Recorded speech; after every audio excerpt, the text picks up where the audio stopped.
Hi mga ka-Bible, Wednesday today at meron akong Bible verse na gustong i-share sa inyo ngayong araw from the book of Mateo chapter 21 verse 1 hanggang 11. So ito po yung mabasa natin.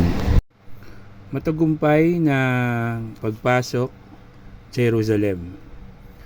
Malapit na sa Jerusalem nang sila ay dumaan sa Bethphage sa bundok ng mga Olibo.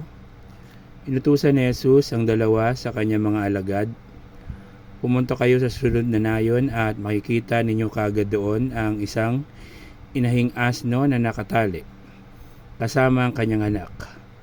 Kalagan ninyo ang mga iyon at dalhin sa akin. Kapag may nagtanong sa inyo, sabihin ninyong, kailangan iyon ng aming Panginoon at ipapaubaya niya agad ang mga iyon sa inyo. Sa gayon natupad ang sinabi ng propeta, sa lungsod ng Sayon ay ipahayag ninyo, tingnan mo ang hari mo'y dumarating, siya'y mapagkumbaba, masdan mo't siya'y nakasakay sa isang asno, at sa isang batang asno na anak ng isang babaeng asno. Lumakad nga ang mga alagad at ginawa ang iniutos ni Jesus.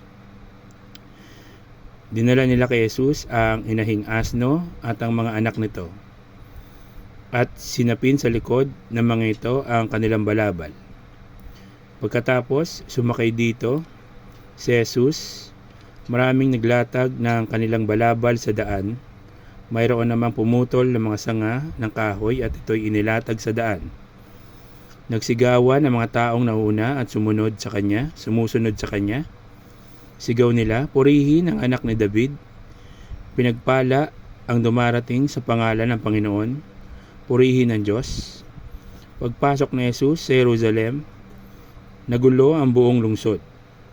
Sino kaya ito? Tanong nila.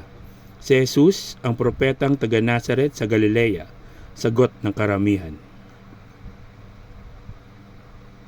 So, yan po yung mensahe sa atin ngayong araw ng Mateo chapter 21 verse 1 hanggang 11. So, keep safe, God bless, always remember, Jesus loves you. Bye-bye! Hi mga ka-Bible, Wednesday today at meron akong Bible verse na gustong i-share sa inyo ngayong araw from the book of Mateo chapter 24 verse 32 hanggang 35. So, ito po yung mabasa natin. Ang aral mula sa puno ng igos. Unawain ninyo ang aral mula sa puno ng igos. Kapag ang mga sanga nito ay umuusbong at nagkakadahon na, alam ninyong malapit na ang tag-araw. Gayon din naman kapag nakita ninyo ang lahat ng ito, malalaman ninyong malapit na ang pagdating ng Anak ng Tao. Talagang malapit na. Tandaan ninyo, magaganap ang lahat ng ito bago mamatay ang mga taong nabubuhay ngayon. Lilipas ang langit at ang lupa, ngunit ang aking mga salita ay mananatili magpakailanman.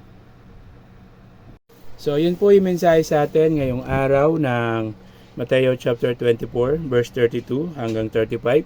So, keep safe, God bless, always remember, Jesus loves you. Bye-bye!